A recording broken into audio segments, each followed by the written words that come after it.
다 같이 사도신경으로 신앙 고백 드리겠습니다.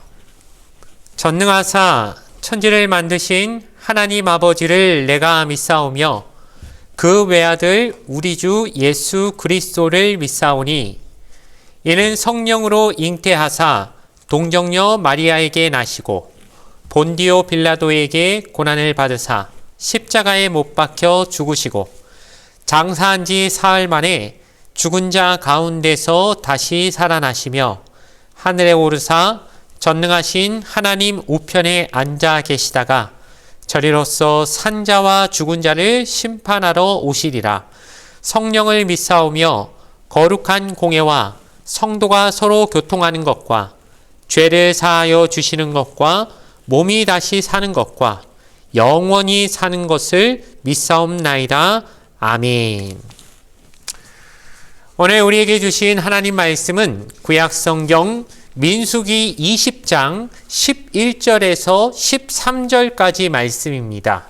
구약성경 229페이지에 있는 민수기 20장 11절에서 13절까지의 말씀, 구약성경 229페이지에 있는 민수기 20장 11절에서 13절까지 말씀을 제가 읽어 드리겠습니다.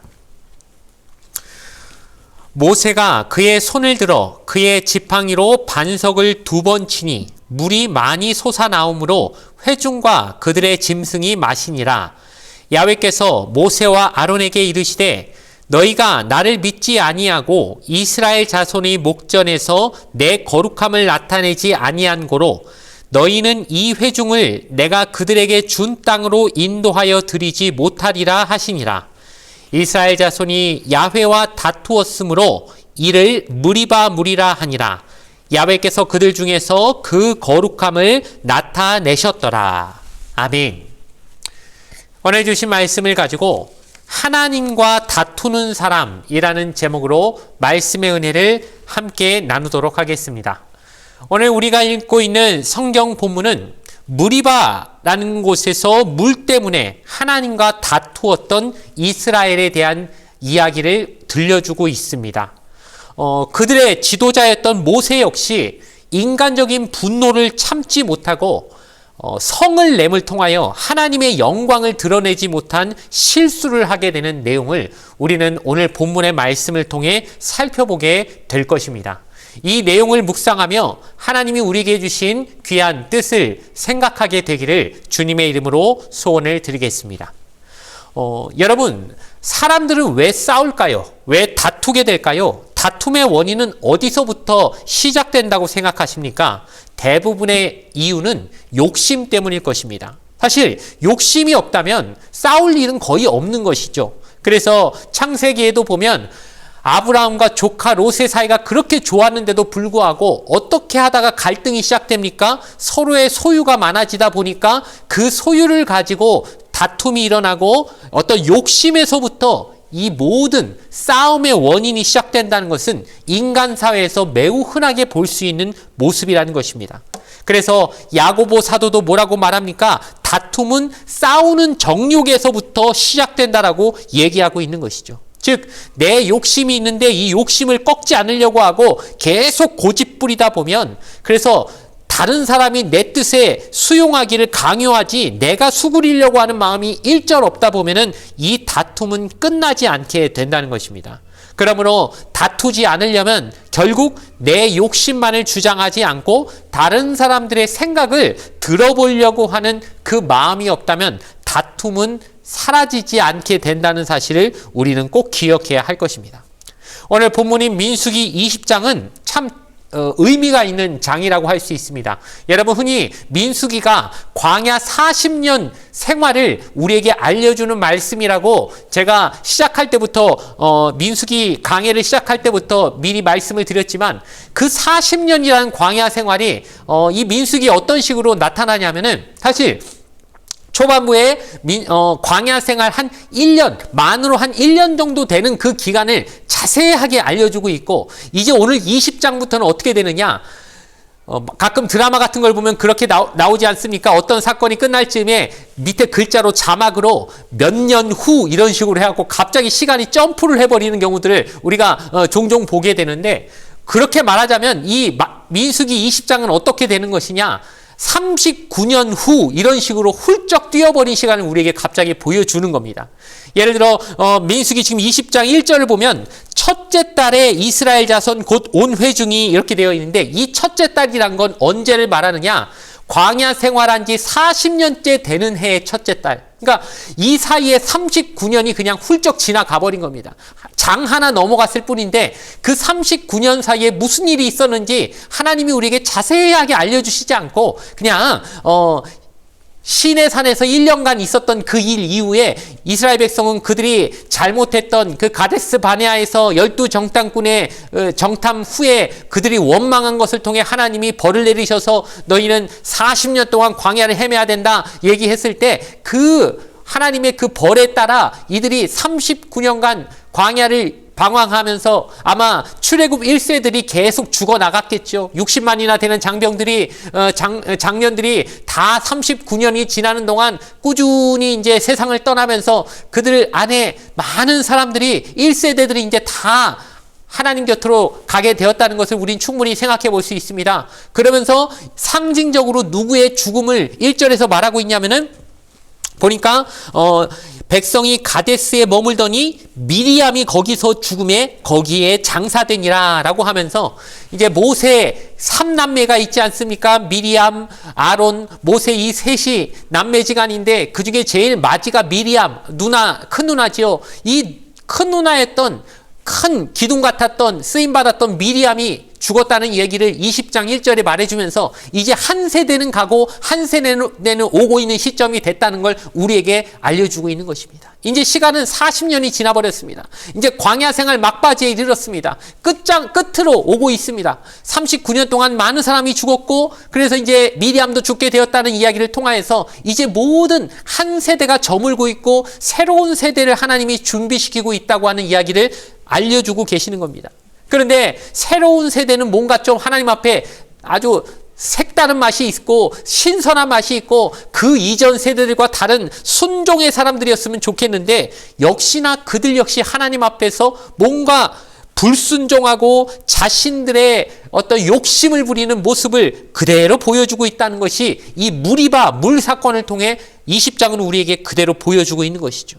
자, 그들이 왜 하나님과 다투고 모세에게 화를 내고 있습니까? 물이 없어서 그렇습니다. 그들이 물이 없다는 것을 통해, 그럼 물이 없으면 하나님 앞에 물을 주세요 하나님 목마릅니다 이러면 좋을 것을, 이들은 역시나 불평 원망으로 이 표현을 하고 있는 것이 그들 윗세대하고 똑같은 모습을 보이고 있는 것입니다. 5절 말씀을 제가 읽어드리겠습니다. 너희가 어찌하여 우리를 애굽에서 나오게 하여 이 나쁜 곳으로 인도하였느냐? 이곳에는 파종할 곳도 없고 무화과도 없고 포도도 없고 석류도 없고 마실 물도 없도다. 지금 새로운 세대조차 하는 말이 그 윗세대하고 똑같지요. 이것도 없고 저것도 없고 하는 말 자체가 지금 그 말의 느낌이 무엇입니까? 원망 불평하고 있는 것이 그대로 드러나고 있지 않습니까? 광야니까 물이 없죠. 그럼 물이 없으면 하나님 앞에 물을 달라고 해야 될 것인데 하나님과 불평하며 하나님과 다투려고 하고 있는 그 모습이 이 자식 세대들 역시 부모 세대와 전혀 달라진 게 없는 모습을 보여주고 있는 것입니다. 그래서 모세가 그 부모 세대를 광야로 데리고 나왔을 때도 어땠습니까? 초장부터 물 없다고 하나님 앞에 원망 불평했던 사건이 출애굽기 17장에 나오지 않습니까? 거기서 르비딤이란 곳에서도 물이 없어가지고 하나님 앞에 원망 불평했던 그 부모들과 똑같이 이 무리바라는 곳에서는 자녀 세대들이 역시나 하나님 앞에 원망 불평하는 모습을 그대로 보여주고 있는 이 모습, 바로 이 인간의 욕심과 욕망은 끊임없이 다툼을 만드는데, 그 다툼의 대상이 사람이 아니라 아예 하나님과 다투려고 하고 하나님 앞에 원망 불평하는 모습으로 나오고 있는 것을 우리는 보게 되는 것입니다. 그런데 이런 이스라엘 백성들을 잘 다독거려야 되는데 지도자 모세조차 이 순간에는 소위 말해서 뚜껑이 열려버린 것 같습니다. 이게 40년 동안 내가 너희 부모 세대들 그렇게 그렇게 그냥 이 광야를 인도하면서 내가 산전수전 다 겪고 참을 만큼 참았는데 너희까지 이러냐 하면서 이 순간에 이제 이 모세 할아버지도 진짜 참을 만큼 참았는데 성질이 난 것 같아요. 하나님이 모세를 가리켜서 그 온유함이 모든 지상에 있는 사람들보다 제일 낫다고 했던 이 모세인데 그런 모세조차 뚜껑이 열리게 만들 정도로 이 이스라엘 백성들의 원망 불평하는 모습은 진짜 도를 넘어선 것이겠죠. 그러다 보니 모세도 참다 안 돼가지고 하나님 앞에 실수를 범하고 맙니다. 10절 말씀 제가 읽어드리겠습니다. 모세와 아론이 회중을 그 반석 앞에 모으고 모세가 그들에게 이르되 반역한 너희여 들으라. 우리가 너희를 위하여 이 반석에서 물을 내랴 하고 하면서 이제 모세가 하나님이 모세에게 뭐라고 말씀하셨냐면 이 앞에 있는 말씀 보면은 하나님은 그 반석에게 명령하여 물을 내게 하라 이렇게 명령을 하셨습니다. 쉽게 말해서 반석을 두드릴 필요 없이 그 지팡이로 반석 치지 말고 말만 해라. 우리 흔히 그렇게 말하죠. 말로 하세요. 말로. 좋은 말로 하세요. 막 그 주먹 쥐고 서로 싸우려고 하면은 그러지 말고 말로 하라고, 좋게 말로 하라고 이렇게 얘기하는 것처럼 하나님이 모세야 너 화난 거 알지만 성질 부리지 말고 그냥 말로 명령만 해라. 내가 물 내게 해줄게. 반석에서 물이 나게 해줄게. 하나님이 그렇게까지 얘기하셨는데도 불구하고 모세가 이 순간에 너무 화가 나니까 분을 참지 못하고 불순종하는 모습을 그만 보이고 맙니다. 그래서 어떻게 합니까? 반석을 2번이나 지팡이로 내리치는 거죠. 성질이 난 겁니다. 막 2번이나 팍팍 내리치면서 분을 못 이겨가지고 이 백성들이 40년 동안 그 부모들도 나에게 그렇게 원망 불평하고 하나님 앞에 대들더니 여전히 그 자식 세대들까지 이 버릇을 못 고치고 계속 똑같은 모습을 보이니까 참지 못해가지고 자신의 감정을 드러내는 모습으로 하나님의 영광을 그냥 가리게 만드는 모습이 되고 만 것입니다. 여러분 야고보서 1장 20절에 보니까 사람이 성내는 것으로는 하나님의 의를 이룰 수 없다고 얘기되어 있습니다. 여러분 하나님 일 하다 보면 아무리 참고 참아도 사람인지라 화가 날 때가 저도 가끔 있습니다. 그럴 때마다 이 말씀을 생각하면서 성내지 말자, 화내지 말자. 성내는 걸로는 하나님의 의를 이룰 수 없다고 하지 않는가? 아니 화내고 성내도 하나님 일이 잘만 된다면 맨날 화내야지요. 근데 결국 화내고 나면 하나님의 영광을 드러낼 수가 없게 되더라고요. 결과적으로. 그러니까 우리가 참고 이 분노를 내지 말아야지 하고 꼭 참고 참는 것이지 않겠습니까? 모세도 마지막까지 한 번만 더 참았으면 참 좋았으련만 결국 하나님이 어떻게 하시느냐? 너랑 아론은 가나안 땅에 들어갈 수 없다. 내 영광을 드러내지 못했기 때문이다. 여러분 참 모세가 얼마나 헌신하고 수고했습니까? 하나님 그 말씀 따라 한다고 그 애굽의 왕자로서 편하게 살 수 있는 삶도 버리고 그렇게 하나님의 백성을 40년 동안 광야에서 어렵게 이끌고 왔는데 가나안 땅 그 꿈에도 그리던 땅을 한번 밟아라도 보게 해주셨으면 얼마나 좋았으련만 결국 그 가나안 땅에 들어가지 못하게 되는 그 결정적 이유가 오늘 벌어지게 되는 겁니다. 그러니 얼마나 안타깝습니까? 결국 사람의 성내는 걸로는 하나님의 의를 이룰 수가 없고 그러니 우리가 하나님과 다투고 하나님과 싸워가지고는 문제가 해결되지 않는다는 걸 반드시 이 사건을 통해 깨달아야 된다는 것입니다. 모세도 마찬가지고 이스라엘 백성도 마찬가지고 하나님 앞에 불평하고 원망하고 다투는 모습으로 나아가려 했지만 이건 결코 그들의 문제를 해결할 수 없다는 것. 그러니 우리는 꼭 하나님과 싸우면 안 된다는 사실을 꼭 기억하는 저와 여러분이 되어야져야 할 줄로 믿습니다. 그렇다면 어떻게 하나님과 다투지 않게 될까요? 결국에는 하나님을 신뢰하는 수밖에 없겠죠. 여러분 자녀를 키우시는 분들 다 알겠지만 애가 부모의 눈높이로 생각하고 볼 수가 없지 않습니까? 저도 자녀를 키우다 보면 어린 자녀가 부모의 마음을 다 헤아릴 수 없기 때문에 이제 부모는 그 자녀에게 더 좋은 걸 주고 싶어가지고 조금 더 기다리라고 하고 좀만 참으라고 하고 이렇게 얘기하는데 자녀들은 아직 참을성이 없기 때문에 부모에게 막 땡깡 쓰고 막 성질내고 빨리 달라고 하고 막 그렇게 부모에게 자기 감정을 분출하기가 쉬운 것을 보게 됩니다. 그런데 부모의 시각으로 보면 지금이 아니라 좀 기다렸다가 줘야 그걸 줘야 이 아이에게 딱 좋은 시점이 되기 때문에 기다리고 참게 만드는 것. 그러니 자녀 입장에선 그런 부모와 싸우려고 해봐야 더 좋을 것 없고 득될 것 없고, 부모를 어떻게든 순종하고 신뢰하고, 그래 부모님이 나 사랑하는데 설마 나쁜 거 주시려고 제때 주시려고 그러시겠지, 내가 필요한 때 그거 안 주시겠는가 생각하면서 믿고 신뢰할 때 부모의 그 좋은 것들을 결국에는 받게 된다는 것을 알게 된다는 것입니다. 그러므로 우리가 하나님과 다투는 것보다는 하나님을 신뢰하고 내 욕심에 끌려서 감정대로 하나님 앞에 반응하는 것보단 하나님을 믿고 신뢰함으로, 하나님은 나보다 더 멀리 보시고 더 깊은 생각을 하시니까 그분의 뜻과 선한 계획을 믿고 하나님 앞에 믿고 신뢰하며 나아가야겠다라고 하는 마음을 가질 때만이 비로소 하나님과 다투지 않고 하나님과 동행하는 삶을 살게 되어질 줄 믿습니다.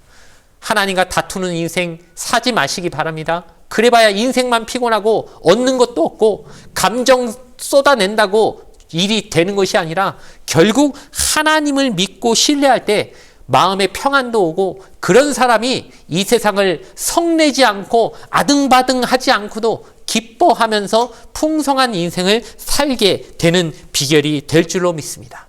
바로 그런 인생을 사심을 통하여 마치 시냇가에 심은 나무처럼 가뭄이 와도 그 물을 끊임없이 공급받을 수 있는 그런 하나님으로부터 받는 은혜로 충만한 삶, 형통한 인생을 살게 되시는 여러분의 삶이 되어질 수 있기를 주님의 이름으로 간절히 축원을 드리겠습니다. 잠시 기도드리겠습니다. 참으로 좋으신 아버지 하나님 감사합니다. 나의 욕심과 욕망에 사로잡혀 하나님과 끊임없이 다투려 했던 우리의 옛 모습을 주님 용서하여 주시옵소서. 주님 앞에 주님의 마음을 아프게 하고 내 감정을 쏟아냈던 그 모든 모습을 회개하오니 주님 용서하여 주시옵고, 언제나 선하시고 온전하신 하나님을 신뢰하며 오늘도 주님이 인도하시는 대로 순종하며 따라갈 수 있는 겸손함을 허락하여 주시옵소서.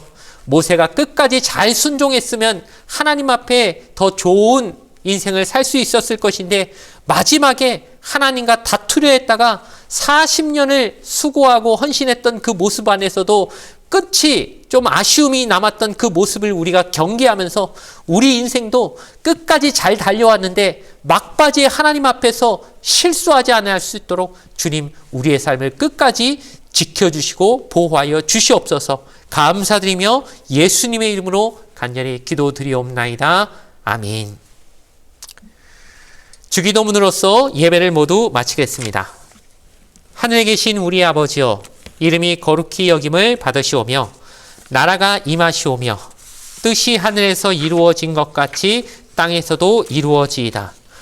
오늘 우리에게 일용할 양식을 주시옵고, 우리가 우리에게 죄 지은 자를 사하여 준 것 같이 우리 죄를 사하여 주시옵고, 우리를 시험에 들게 하지 마시옵고 다만 악에서 구하시옵소서.